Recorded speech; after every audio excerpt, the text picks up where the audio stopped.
Peço que você abra sua Bíblia comigo em Filipenses capítulo 4, versículo 4. Filipenses 4, versículo 4.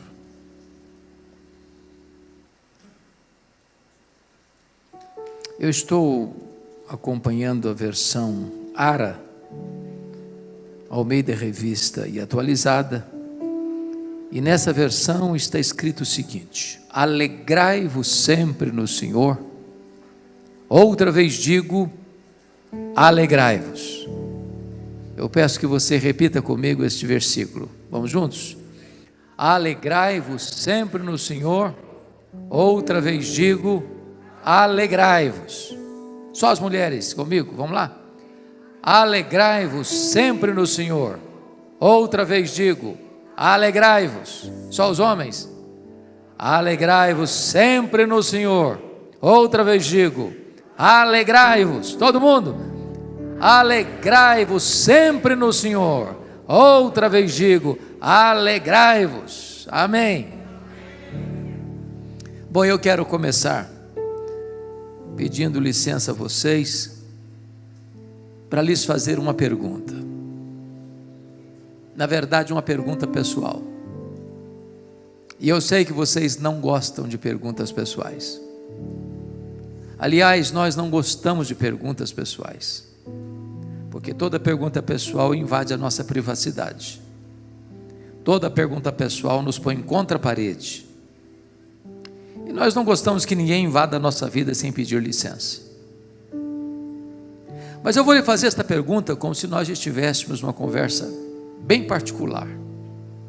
E a pergunta é esta: você é uma pessoa feliz?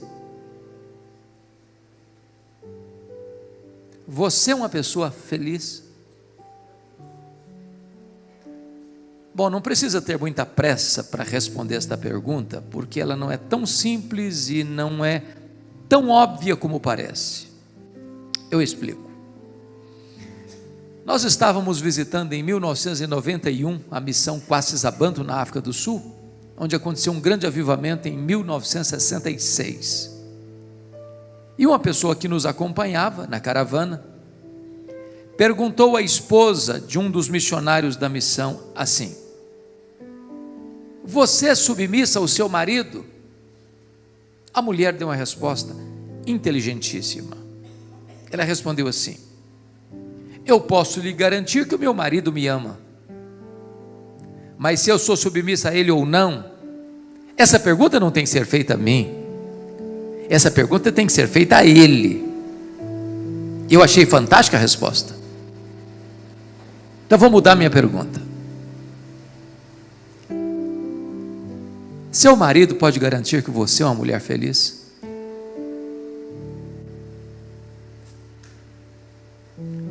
Sua mulher pode garantir que você é um homem feliz? Lá em Provérbios 31 diz que os filhos da mulher virtuosa se levantaram e disseram assim: mamãe é uma mulher ditosa, mamãe é uma mulher feliz. Seus filhos podem dizer isso a seu respeito? Seus pais podem dizer isso a seu respeito? Seus parentes podem dizer isso a seu respeito? Seus colegas de trabalho podem dizer isso a seu respeito? Os membros da sua igreja podem dizer isso a seu respeito? Paulo escreveu esse texto sobre alegria, preso, algemado, acusado pelos seus irmãos. Alegria aqui não é substantivo, é verbo, e verbo no imperativo.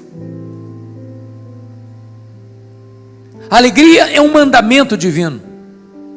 Isso porque o evangelho que nos alcançou é boa nova de grande alegria. O reino de Deus que está dentro de nós é a alegria no Espírito Santo. O fruto do Espírito é a alegria. A ordem de Deus é alegrai-vos. E a alegria do Senhor é a nossa força. Mas Paulo diz assim: alegrai-vos sempre. Então me permita uma pergunta: você tem problema na sua vida? Ou sou eu que tenho na minha? De vez em quando alguém fica doente na sua família também? Ou só na minha que fica? De vez em quando, ou até de vez em sempre, a grana fica curta lá também? Quando Paulo diz alegrai-vos sempre, o que ele está querendo dizer? Que a alegria do cristão, além de ser imperativa, ela é também ultra circunstancial. Não depende de circunstância. O grande desafio é ser uma pessoa feliz apesar das circunstâncias. Sabem por quê? Porque a alegria do cristão não é uma emoção, não é um sentimento. A alegria do cristão não é apenas ausência de coisas ruins e nem apenas presença de coisas boas. A alegria do cristão tem nome, tem endereço. A alegria do cristão é Jesus. Se você tem Jesus, você é uma pessoa feliz. Se você não tem Jesus, você pode até ter momentos felizes, mas não é feliz, porque a felicidade tem nome, é Jesus. Então Paulo está dizendo que a alegria do cristão, primeiro, é imperativa, segundo, ela é ultra circunstancial, e terceiro, ela é cristocêntrica. Bom, mas não precisa ser nenhum psicólogo ou entendedor da alma humana para descobrir que há muitos crentes salvos pela graça que não estão desfrutando desta alegria. Há um semblante pesado, há uma aura de tristeza. Basta você conversar com as pessoas, olhar para o semblante delas, para descobrir isso. Há muitos crentes que não estão vivendo aquilo que Pedro diz, uma alegria indizível e cheia de glória. A pergunta é: o que está acontecendo? Quem está roubando a alegria dos crentes? Quem está saqueando a cidadela da nossa alma? Quem está espoliando esse tesouro celestial que deveria banhar-nos e aspergir-nos? Parece-nos que esta carta, a carta da alegria, foi escrita para nos mostrar quais são esses ladrões que estão roubando a nossa alegria. Cada capítulo desta carta trata de um ladrão diferente. Com a Bíblia aberta comigo em Filipenses, por favor, peço que você me acompanhe. Em primeiro lugar, confira aí capítulo 1, versículo 12. Paulo diz assim: meus irmãos, eu quero cientificar-vos que as coisas que me aconteceram, ou as coisas que me têm acontecido, têm antes contribuído para o progresso do Evangelho. Preste atenção, as coisas que me aconteceram, ou que me têm acontecido, as coisas que nos acontecem, são as circunstâncias da vida. E as circunstâncias da vida são o primeiro ladrão da alegria. Sabe por quê? Porque as coisas acontecem conosco, querendo ou não, gostando ou não, planejando ou não. Elas acontecem ao arrepio da nossa vontade, à revelia do nosso querer. Chegam de súbito, sem aviso prévio, e põem às vezes a nossa vida de ponta cabeça. É um acidente grave, é uma doença dolorosa, é um divórcio amargo, é um luto traumático, é um acidente que deixa cicatrizes. Circunstâncias. Imagine comigo, você ainda é um médico por um exame de rotina, e lá descobre que está com uma doença grave. Imagine comigo um pai e uma mãe que criam uma menina com todo o desvelo, e o pai leva essa menina ao altar no dia do casamento, na expectativa de que ela vai construir uma história belíssima de felicidade, para descobrir em seguida que essa menina casou-se com um homem rude, que vai destruir a alma dela, que vai virar um pesadelo na vida dela. Ou imagine um pai e uma mãe que cria um menino com todo amor, e daqui a pouquinho se envolve com amizades erradas, e frequenta lugares errados, e começa a praticar coisas erradas, ou se transforma num dependente químico, ou a vida entra pelo corredor escuro e escorregadio das liberdades sem limites, caindo no abismo da licenciosidade. Se você não tomar cuidado, isso leva embora a sua alegria. Imagine um casamento de 15, 20, 30 anos. De repente um fato acontece e a vida se transtorna. Se você não tomar cuidado, isso leva embora a sua alegria. Circunstâncias. Quando Paulo escreve dizendo: meus irmãos, eu quero que vocês entendam que as coisas que me aconteceram têm contribuído para o progresso do Evangelho, eu preciso perguntar para Paulo: do que você está falando, Paulo? Do que você está falando? Que circunstâncias são essas?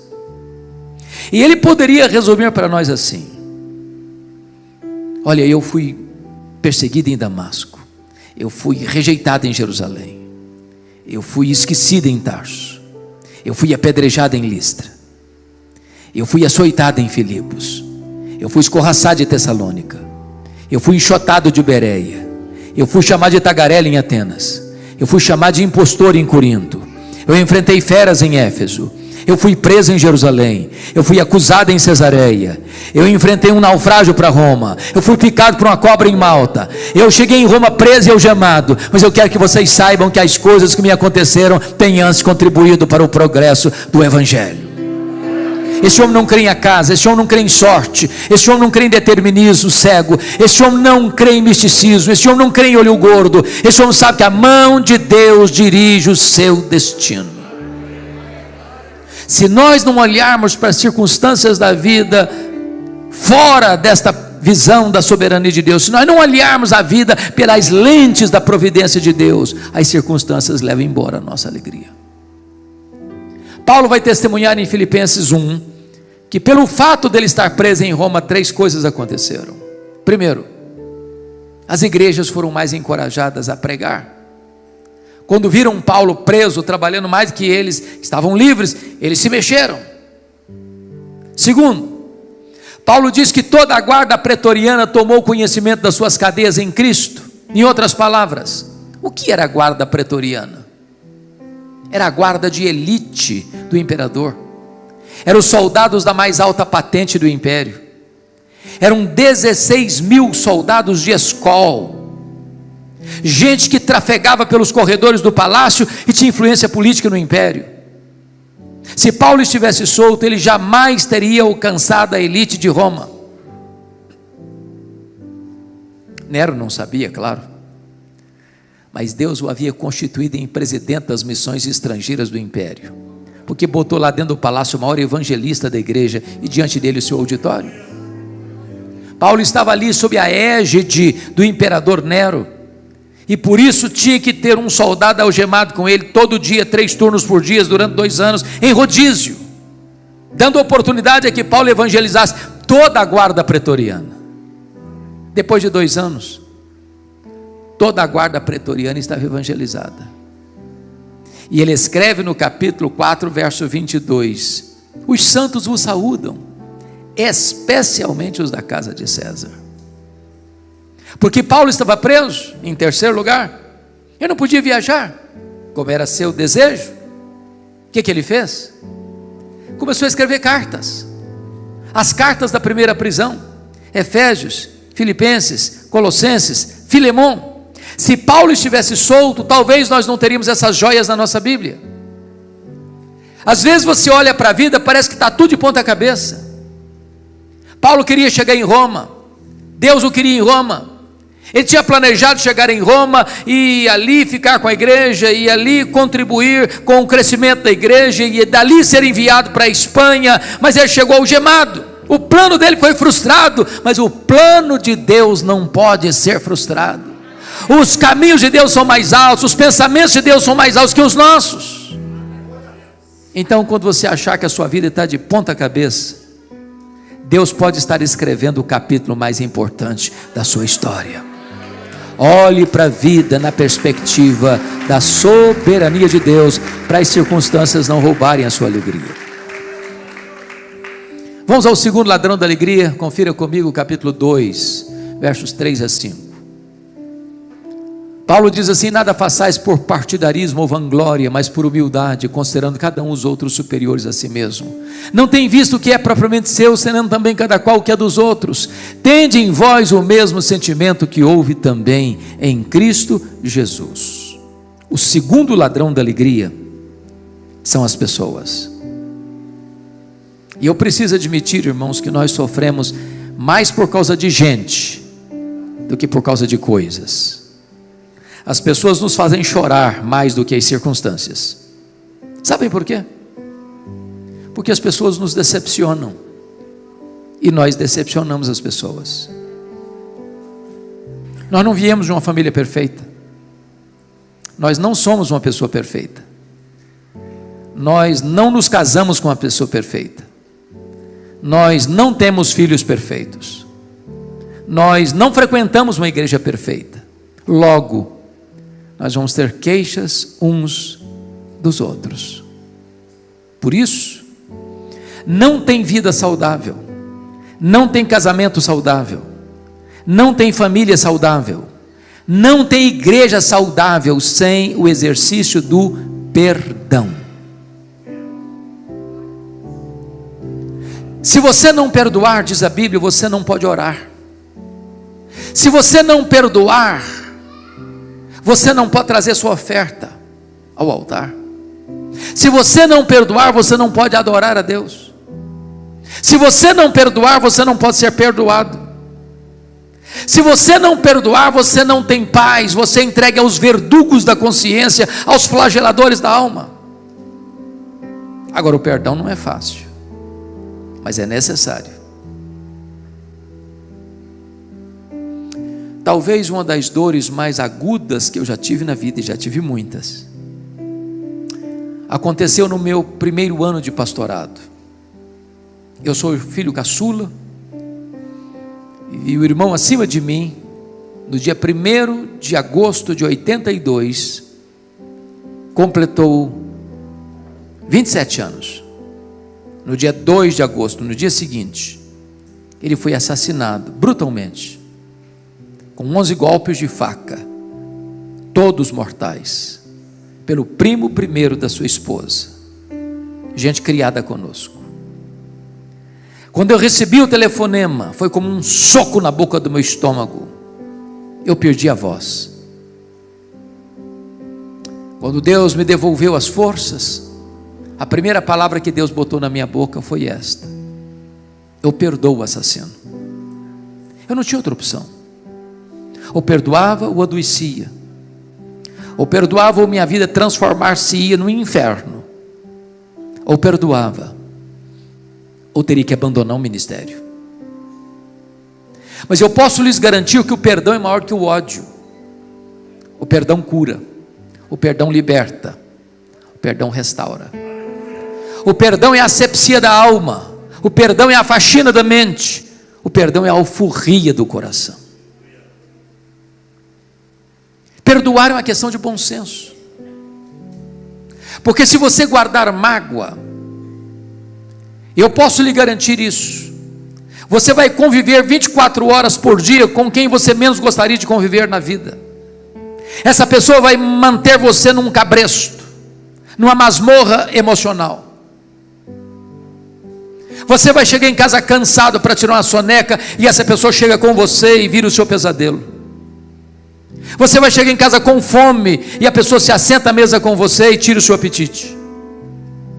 Você vai sair de férias com a família, essa pessoa pega carona com você e estraga as suas férias. A única maneira de ter saúde emocional e espiritual e ser livre é perdoar. Mas tem gente que me diz assim: pastor, é fácil falar disso, mas se o senhor me escutar, o senhor vai me dar razão. Não dá não. Sofri muito, fui muito machucado, muito ferido, muito abusado, tomei muito prejuízo. O senhor vai me dar razão, não dá para perdoar não. Eu só fui entender perdão no dia que eu entendi uma parábola que Jesus contou, a parábola do credor incompassivo. Jesus contou que um rei acertava as contas com seus súditos e encontra um que lhe devia 10.000 talentos. Não tendo com que pagar, o rei mandou vender seus filhos. O homem disse: tem misericórdia de mim. E o rei teve misericórdia dele e perdoou a dívida de 10.000 talentos. Lá na frente, aquele homem perdoado encontrou um conservo que lhe devia 100 denários. Também não tinha com que pagar. Pediu mercê, misericórdia, e o homem perdoado disse: não, eu não perdoo, não, eu não tenho misericórdia, não, paga o que me deves. O rei ficou sabendo disso, ficou muito irado, mandou chamá-lo e disse: servo malvado, eu te perdoei a dívida de 10.000 talentos e não perdoaste o teu conservo 100 denários? Pois serás entregue aos verdugos, aos flageladores, até que pagues o último centavo. E a parábola termina assim, Jesus contando: assim vosso Pai Celeste vos fará, se do íntimo não perdoardes uns aos outros. A parábola terminou, e eu não entendi quase nada, Sabe por que eu não entendi quase nada? Eu não sei quanto vale 10.000 talentos, e eu também não sei quanto vale 100 denários, não é a minha moeda. Ficou o dito pelo não dito. Na verdade, Jesus não contou uma parábola, ele contou uma hipérbole. Era impossível que um judeu no primeiro século devesse 10.000 talentos. O que são 10.000 talentos? Um talento são 35 quilos de ouro. 10.000 talentos são 350.000 quilos de ouro. Para vocês terem uma ideia, todos os impostos da nação durante um ano eram 800 talentos. 10.000 talentos eram todos os impostos da nação durante 13 anos.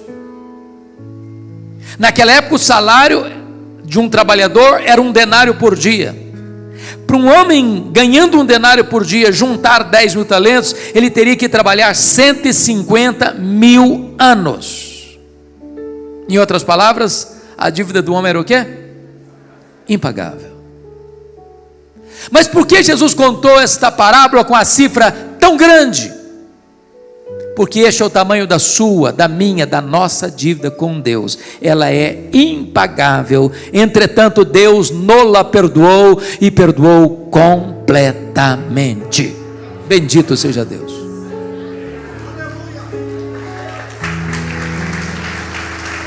Ali na frente, aquele homem encontra alguém que lhe deve 100 denários. O que são 100 denários? São 100 dias de serviço. Quem acabara de receber um perdão de 150.000 anos, não está liberando um perdão de 3 meses e 10 dias. Qual é a proporção de 10.000 talentos para 100 denários?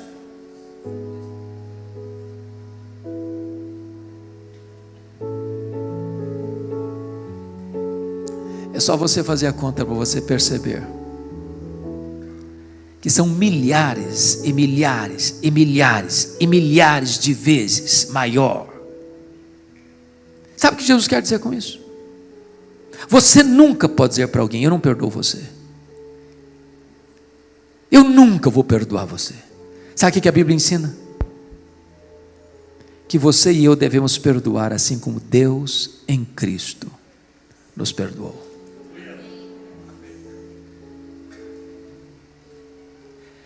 10.000 talentos são 600.000 vezes mais do que 100 denários. E sabe o que a Bíblia diz? Que Deus perdoa os nossos pecados e deles não mais se lembra. Talvez você diga: pastor, mas é aí, exatamente aí que eu me encrenco. Porque perdoar até que eu perdoo, mas esquecer não esqueço não. E eu lhe pergunto nesta noite: você não esquece mesmo? Porque se você não esquece, eu tenho uma boa notícia para lhe dar. Significa que você não tem amnésia. Quando a Bíblia diz que Deus perdoa e esquece, a Bíblia não está dizendo que Deus tem amnésia. Deus não tem perda de memória. Deus é onisciente. Mas então o que a Bíblia quer dizer que Deus perdoa e esquece? A Bíblia quer dizer que Deus nunca mais joga no seu rosto um pecado que já perdoou você. Deus nunca mais cobra de você uma dívida que já perdoou você. E é assim que você e eu devemos perdoar. Portanto, perdoar é lembrar sem sentir dor. A igreja de Filipos é uma igreja maravilhosa, missionária, igual esta igreja aqui é missionária. Aliás, foi a única igreja que se associou com Paulo no que tange a dar e receber durante todo o seu ministério. Ajudou Paulo em Tessalônica, ajudou Paulo em Corinto, ajudou os pobres da Judéia, ajudou Paulo quando estava preso em Roma. Porém, sendo uma bênção porta para fora, porta para dentro, a igreja era um problema.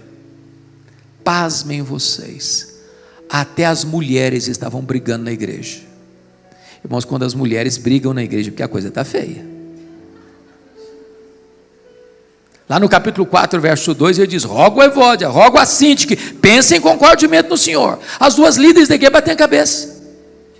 No dia que a Evódia dirigiu o louvor, a Sintique não aparecia na igreja. Elas não conseguiram resolver o problema sozinhas. Foi preciso que um outro irmão fosse lá ajudá-las para ver se entrava em entendimento. Tinha gente na igreja que trabalhava desde que ele aparecesse, vanglória. Tinha gente que trabalhava desde que o grupinho deles aparecesse, partidarismo. Tinha gente narcisista na igreja, só pensava nele mesmo. Eu acho que tinha gente dizendo para Paulo: Paulo, você está longe daqui. Tem gente complicada, Paulo, aqui. Tem gente que dá azia em copo de bicarbonato. Não dá não, Paulo.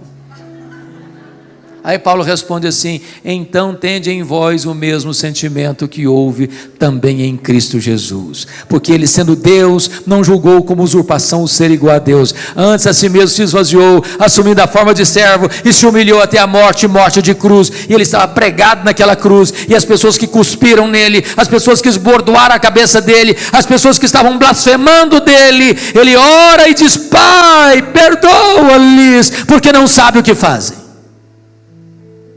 Assim como Deus em Cristo nos perdoou, devemos nós também perdoar. Se você tem pendência no seu coração, tome a decisão hoje, de perdoar. Senão as pessoas vão roubar a sua alegria. Terceiro ladrão, vamos lá? Capítulo 3, verso 19. O destino deles é a perdição, o Deus deles é o ventre, a glória deles está na sua infâmia, visto que só se preocupam com as coisas terrenas. O terceiro ladrão da alegria, eu acho que vocês aqui na Grande Belo Horizonte não enfrentam, né? Preocupação com dinheiro. Dinheiro aqui não é problema, é solução, né? Mas me permita só uma perguntinha. Alguma vez você já brigou com a sua mulher ou discutiu com a sua mulher por causa de dinheiro?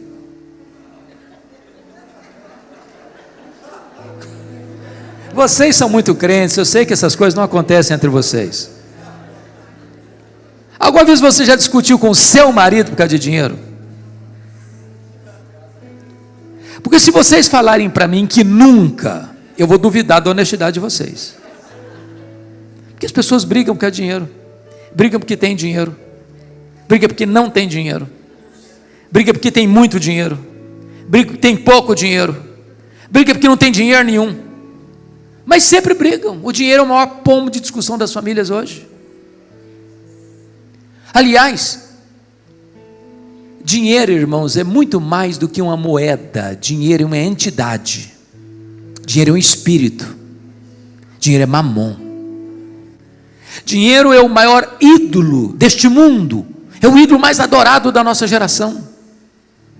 É o maior feitor de escravos da nossa geração. Por amor ao dinheiro, pessoas se casam e descasam. Por causa de dinheiro, pessoas corrompem e são corrompidas. Por causa de dinheiro, pessoas mentem. Por causa de dinheiro, pessoas matam. Por causa de dinheiro, pessoas morrem. O grande problema é que algumas pessoas só se preocupam com as coisas terrenas. Gente que levanta de madrugada, gente que vai dormir tarde, gente que come penosamente o pão que granjeia, porque só se preocupam com as coisas terrenas. Dr. Toncini, no seu livro O Lado Oculto da Globalização, diz Diz que nós vivemos hoje a realidade da economia global. Isso é fato, né? Isso é fato. Estoura uma bomba lá na Bolsa de Nova York, Singapura, Tóquio. O tremor acontece na hora, no seu bolso, aqui e agora. Um exemplo simples disso foi o que aconteceu no mercado imobiliário americano de 2008, vocês acompanharam. A bolha estourou, a crise chegou, mas não afetou só a economia americana, não, afetou a economia mundial. Eu sou do estado do Espírito Santo, e vocês sabem que o Espírito Santo hoje é um dos maiores produtores de rochas ornamentais do planeta, um dos maiores produtores de granitos do mundo. Muitos donos de pedreira no Espírito Santo quebraram, porque o mercado imobiliário americano bambeou as pernas em 2008. A economia global.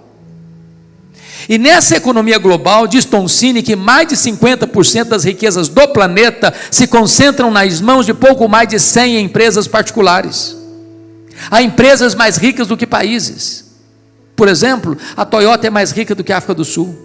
A GM é mais rica do que a Noruega. O Walmart é mais rico do que dezenas de nações. O grande problema é que essas mega empresas querem mais do seu tempo e mais do seu dinheiro. Se o seu casamento acaba, se a sua vida se enrosca toda, isso não interessa. O que interessa é que essa máquina tem que girar. E para essa máquina girar, você tem que consumir mais. E nós mergulhamos de cabeça no consumismo.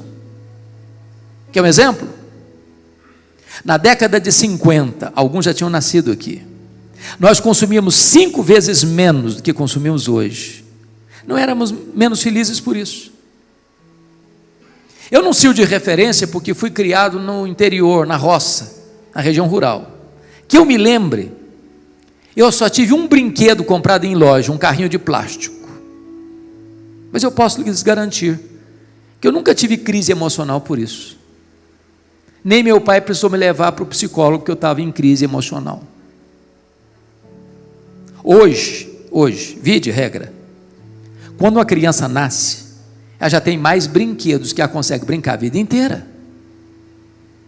Você dá um brinquedo para uma criança hoje, ela brinca longas 2 horas, encosta no canto, até sucata, e quer outro. Se você não der, ela tem crise emocional, tem que levar para o psicólogo. Na década de 70% das famílias dependiam apenas de uma renda para se manter. Hoje, mais de 70% das famílias dependem de 2 rendas para manter o mesmo padrão. Ou seja, o luxo do ontem tornou-se necessidade do hoje. Eu tenho um amigo que tem 3 mulheres. Obviamente eu estou falando da esposa e das 2 filhas. Não pensem mal do meu amigo, por favor. Tá? Num dia de casamento, elas disseram assim para ele: temos que comprar sapatos novos. Bom, mas ninguém duvida disso. Casamento é tudo novo. Mas antes de ir para a loja, ele disse assim para elas: vamos dar uma olhadinha no que nós já temos? Abriu um mega power armário e contou 151 pares de sapatos. Tinha que comprar mais. Como é que você chama isso? Consumismo. Então vou lhe dar uma definição de consumismo. Consumismo é quando você compra o que você não precisa, às vezes com dinheiro que você não tem, para impressionar pessoas que você não conhece. O grande problema é que algumas pessoas só se preocupam com coisas terrenas. O Dr. John Rockefeller foi o primeiro bilionário do mundo, foi o primeiro homem a juntar $1 bilhão no mundo, foi John Rockefeller. Ele disse assim: o homem mais pobre que eu conheço é o homem que só tem dinheiro. Talvez as pessoas mais felizes do mundo são aquelas que chegam em casa cheirando graxa e comem um bom prato de arroz com feijão e dormem a noite toda bem dormida. Quando Rockefeller morreu, um curioso foi ao cemitério e ele deu um jeitinho de encostar no contador do Rockefeller, que também estava presente, para fazer uma pergunta. Ele encostou bem e perguntou assim: e aí, cara, me conta aí, quanto é que o Dr. John Rockefeller deixou? O contador espantado olhou para ele e disse: você não sabe? Falei: não, me conta. Rapaz, ele deixou tudo, ele não levou nem um centavo. Não tem gaveta em caixão. Não tem caminhão de mudança e enterro. A Bíblia diz que nós não trouxemos nada, nós não vamos levar nada, portanto, tendo o que comer, o que beber e o que vestir, com isso estejamos contentes, porque a piedade com contentamento é grande fonte de lucro, mas o amor do dinheiro é a raiz de todos os males.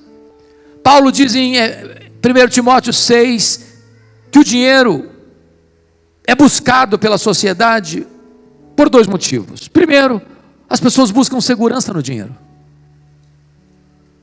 O dinheiro dá conforto, o dinheiro numa casa bonita, o dinheiro dá viagens maravilhosas, o dinheiro paga diárias de hotéis maravilhosos, o dinheiro leva você para os restaurantes mais caros, para usar as roupas de grifes mais requintadas, mas o dinheiro não protege você. A seta da morte atinge o palácio mais alto, com as trancas mais seguras. Esta pandemia provou isso. Um dos aspectos que mais me marcaram nessa pandemia foi que um dos mais ricos banqueiros do mundo morreu de Covid. E a filha disse: o que é mais triste é que o meu pai, sendo dono de um império econômico, morreu por aquilo que é de graça, o ar nos seus pulmões. Outras pessoas pensam que o dinheiro vai trazer felicidade. E Salomão, que foi o rei mais rico, que ajuntou fortunas, diz que ele procurou a felicidade na bebida, procurou na riqueza, procurou no sexo, procurou nas aventuras, procurou nas realizações e na fama, e descobriu que tudo isso não passava de vaidade, um vapor, uma bolha de sabão. E eu não estou dizendo que a riqueza é ruim, não, a riqueza é uma bênção. A Bíblia diz que é Deus quem dá riqueza. É Deus quem fortalece as nossas mãos para adquirirmos riquezas. Riquezas e glórias vêm de ti. A riqueza é uma bênção, desde que ela seja servo e não patrão. O problema não é ter dinheiro, o problema é o dinheiro nos ter. O problema não é possuir dinheiro, o problema é o dinheiro nos possuir. O problema não é dinheiro como instrumento, o problema é dinheiro como Deus. A Bíblia diz que se você amar o dinheiro dele, nunca você vai se satisfazer, nunca, nunca, nunca. Sabe por quê? Só Jesus pode fazer você feliz. O dinheiro é bom, mas o dinheiro não faz você feliz. Quem faz você feliz é Jesus, é Jesus, é Jesus. Então, se você botar o coração no dinheiro, ele vai roubar a sua alegria. Vamos ao último ladrão da alegria? Capítulo 4, versos 6 e 7. Veja aí comigo. Não andeis ansiosos de coisa alguma, em tudo, porém, sejam conhecidas diante de Deus as vossas petições pela oração e pela súplica, com ações de graças, e a paz de Deus, que excede todo entendimento, guardará o vosso coração e a vossa mente em Cristo Jesus. Bom, o quarto ladrão da alegria é a ansiedade. E me permita uma pergunta. Conforme o Lucas já disse aqui hoje, a doença deste século, ou a doença da nossa geração, não é Covid, é depressão, é ansiedade, atingindo pessoas de todos os estratos sociais, de todas as faixas etárias, de todos os credos religiosos. Irmãos amados, eu vou falar baixo porque tem criança aqui hoje. Até as crianças estão ansiosas. Também puderas.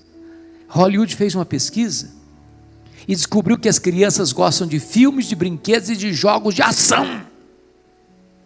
Eu até lhe garanto que se você for assistir tudo que passa hoje de programas infantis, você não dorme de noite com a luz apagada. As crianças estão estressadas. E eu gosto muito de brincar com as crianças. Um dia eu cheguei na igreja, tinha uma criança brincando assim, tranquila, aparentemente. E eu me aproximei dela e disse assim: que vidona, hein, filha? Ela voltou-se brava para mim e disse: o senhor é que pensa. Eu falei: coitada, a menina estava estressada. Eu estava pregando em São Paulo há um mês e pouco, no intervalo de uma palestra para outra, subi para tomar um cafezinho, tinha um menino uns 10 anos fazendo uns desenhos, eu falei: e aí, filho, como é que está a vida? Estou estressada, pastor, muito estressada. Eu falei: que é isso? Sabe o que significa a palavra ansiedade na língua grega? Estrangulamento, puxar em direção ao poste e sufocar, apertar o pescoço, tirar o oxigênio. Tem muita gente assim. E Jesus foi categórico em dizer que a ansiedade é inútil, porque por mais ansioso que você esteja, você não pode acrescentar ao curso da sua vida 45 centímetros, um côvado. E mais, ela é prejudicial. Sabe por que prejudicial? A ansiedade é quando você se preocupa, sofrendo hoje, por um problema que talvez aconteça amanhã. E 70% dos assuntos que nos deixam ansiosos nunca vão acontecer. Mas a gente sofre assim mesmo. Quando eu era seminarista em Campinas, um dia eu levantei de madrugada para tomar água, o bebedor ficava no corredor, e eu me levantei, de pé por pé, para não acordar ninguém. De repente eu olho a porta do quarto de um colega aberta, e quando eu olhei, ele estava chorando, mas chorando mesmo, a cântaros, convulsivamente, soluçando.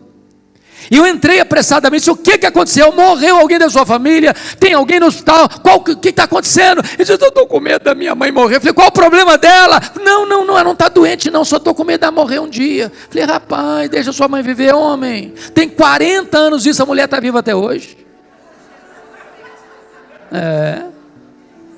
Pior do que isso, uma mãe que entrou no meu gabinete com a criança de 3 anos, uma menina de 3 anos no colo, chorando, não era a criança chorando, a mãe chorando. Falei, o que está acontecendo, mãe? O que houve? Eu estou com medo da minha filha crescer e não casar. Falei, mas nem cresceu ainda. Ansiedade. Como é que resolve isso? Qual o remédio para isso? Paulo diz, não andeis ansiosos de alguma coisa, é isso? Não andeis ansiosos? Coisa alguma. E o que é coisa alguma? Não é coisa alguma, não precisa botar a legenda não, está claro. Como é que resolve isso então?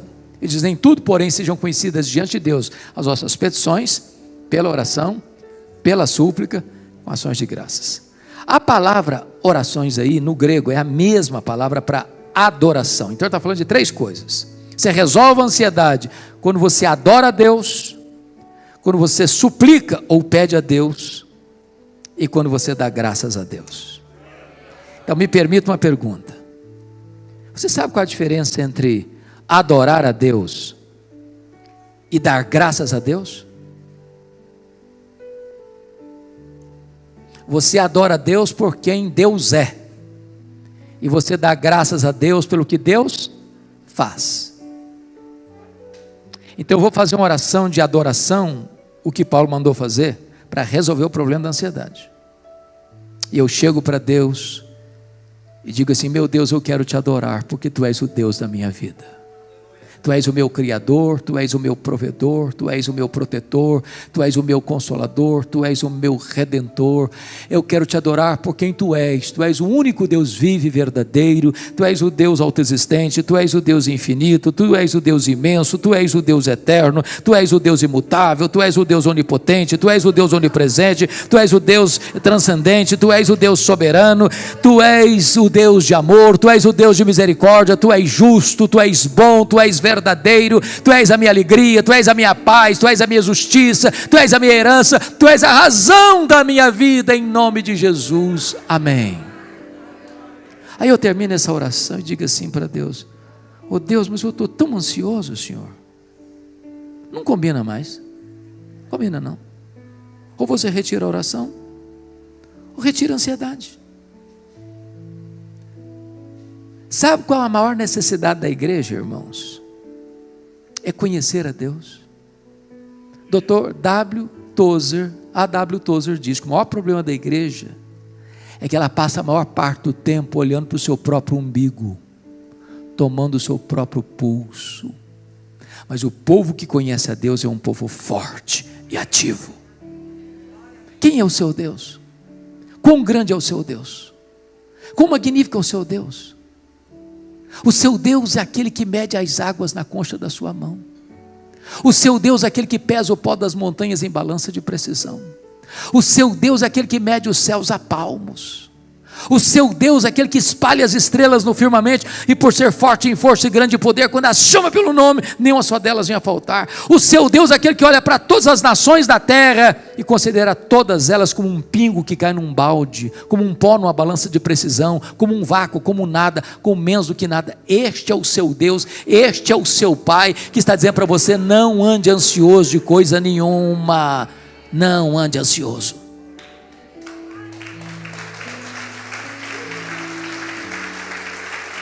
Como é que você vai resolver o problema da ansiedade? Paulo diz o seguinte: você quer resolver o problema da ansiedade?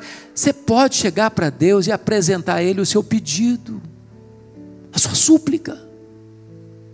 Fala para Ele. Ele conhece você, Ele criou você, Ele conhece a sua estrutura frágil.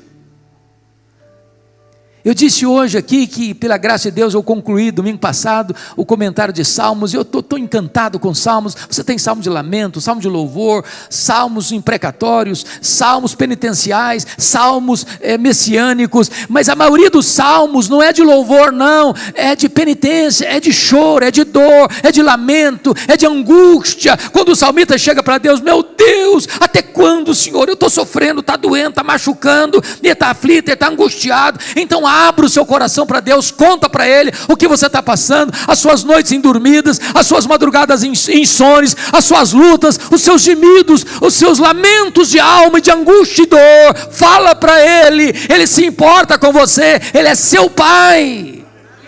Coloque todo o seu fardo, toda a sua ansiedade aos pés do Senhor Jesus.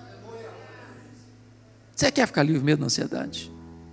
Paulo diz assim: comece a dar graças a Deus.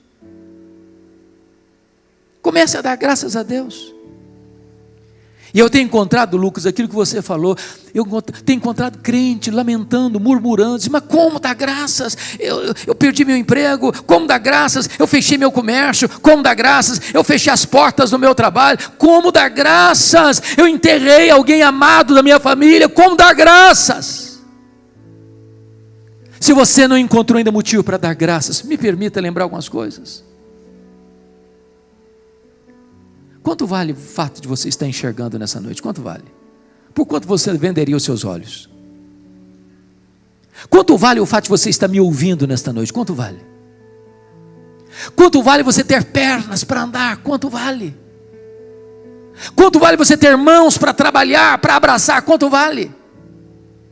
Quanto vale você ter um cérebro que está funcionando, por isso você está aqui e não vegetando? Quanto vale? Quanto vale você ter um coração que bate 140.000 vezes por dia? Quanto vale? Jogando vida para dentro do seu corpo? Quanto vale? Quanto vale você ter 2 pulmões que enchem de ar o seu peito e mantém você vivo? Quanto vale isso? Você não está num respirador mecânico? Quanto vale isso? Quanto vale você ter 2 rins que filtram as impurezas do seu corpo e você não está numa máquina de diálise? Quanto vale isso? Quanto vale você ter uma casa para morar? Quanto vale você ter uma cama para dormir? Quanto vale você ter roupa para vestir? Quanto vale você ter pão na sua mesa? Quanto vale você ter uma família? Quanto vale você ter amigos? Quanto vale você ter a igreja? Quanto vale você ter Jesus? Quanto vale você ter um nome escrito no livro da vida? Quanto vale isso? Pare de lamentar, pare de reclamar, pare de murmurar e comece a dar graças a Deus. E Paulo diz que quando você faz isso, a ansiedade tem que ir embora, e a paz de Deus, que excede todo entendimento, guardará o vosso coração e a vossa mente. Sabe por quê? Porque a ansiedade é um pensamento errado e um sentimento errado. E a palavra guardará no grego é montar guarda, é montar sentinela. Deus põe uma soldadesca ao redor da sua cabeça e do seu coração. Quando a ansiedade quer vir, ela não consegue mais. É por isso que Paulo pôde dizer de dentro de uma cadeia, dentro de uma prisão: alegrai-vos sempre no Senhor. Outra vez digo, alegrai-vos. Então eu quero terminar. Eu quero terminar pedindo licença a vocês para lhes fazer uma pergunta. Aliás, para lhes fazer uma pergunta pessoal. E eu sei que vocês não gostam de perguntas pessoais. Aliás, nós não gostamos de perguntas pessoais, porque toda pergunta pessoal invade a nossa privacidade e nos põe contra a parede. E nós não gostamos que ninguém invada a nossa vida sem pedir licença. Mas eu vou lhe fazer essa pergunta como se nós estivéssemos numa conversa bem particular. E a pergunta é esta: você é uma pessoa feliz? Você é uma pessoa feliz? Que Deus nos ajude a dar essa resposta. Amém.